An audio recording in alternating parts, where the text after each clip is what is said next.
Drescher, Brian Schoenrock, and the Lean brothers, Austin and Brian, are not here.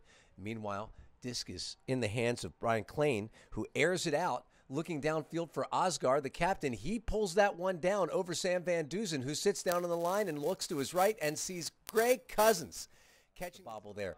Tom Edmonds with the disc reaches forward and throws an inside-out break to Pat Earls, and he is directing traffic out there and telling Fedorenko, please go to my big lefty forehand, which he does, and Fedorenko goes up strong. He had Collins, sends it backward. That one is in the hands of Paletti, and then Klain rifles one downfield at Cousins, who's wide open. And the scoring efficiency so far, Van Duzen on the mark. Looks up a Paletti cut. And he flips one up over the top of the mark to Klain, and Klain looking downfield and in the middle of the field, Max Thorne's in the power position. He's got about 8 seconds to make a decision. Now Tyler has it, and it's a hammer. His patented throw across field. Fedorenko, Beardsley underneath it. Fedorenko goes up, pulls it down, and with zero, as we sometimes call him, Patrick Earls working very hard against Colin Berry and getting open up the line.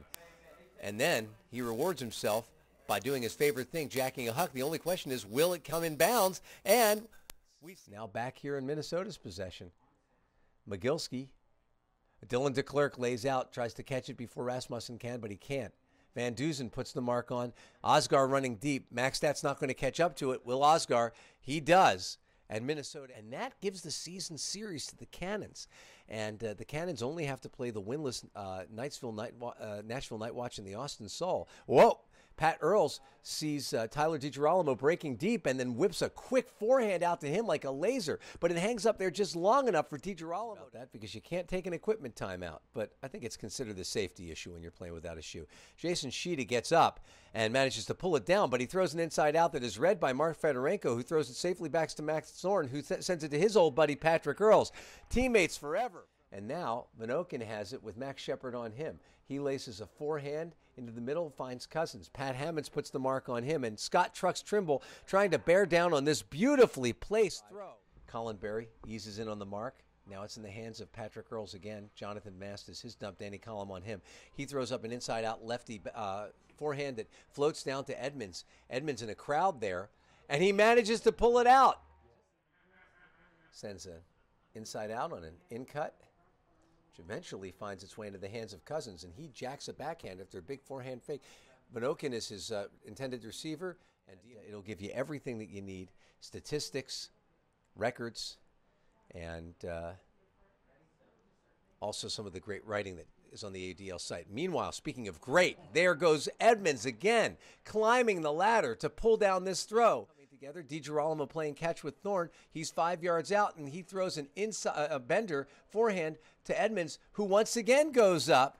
Sheeta was right. Scott trucks Trimble, making an in-cut for Robarge. Now Shepard has it. Max Shepard can't resist the opportunity to throw it to Diesel. Rasmussen marking him. It tracks across the field, and Pat Hammonds cleans up the garbage. Diesel might have touched it, he might not have. Hammonds looking to throw a safe pass, finds Trucks. Trucks sends a backhand out into space, laying out for it. And always a danger to throw it. Marking him is really inexperienced because you always have to worry that he's going to jack one. And he sends it to Tyler DiGirolamo, who throws up a hammer that is picture perfect. And Mark Fedorenko Hammonds.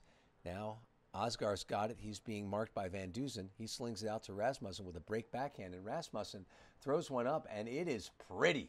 Wow. Wants it like a fly, and it falls harmlessly to the turf. He didn't know where it was. He was just in that hospital mix, and now Morgenstern airs one out. Vanokin underneath it, and Shepard reads it perfectly. And Morgenstern joins him. Low, but scooped up, and then sent deep. Rasmussen underneath it. Here comes Sam Van Duzen. Rasmussen goes up high and manages to get his hand right on there. Loops one out to Klain. He looks downfield to see Osgar working, and now Paletto's got it, and Paletto sends it to Osgar. So it didn't take. Whistle rushes over to cut off a continuation. There goes a high release that Osgar pulls down, and Van Duzen with a critical block.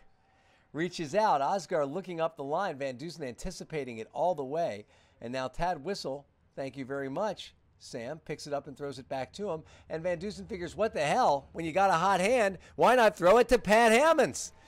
And Pat Hammonds all alone by himself in the end zone.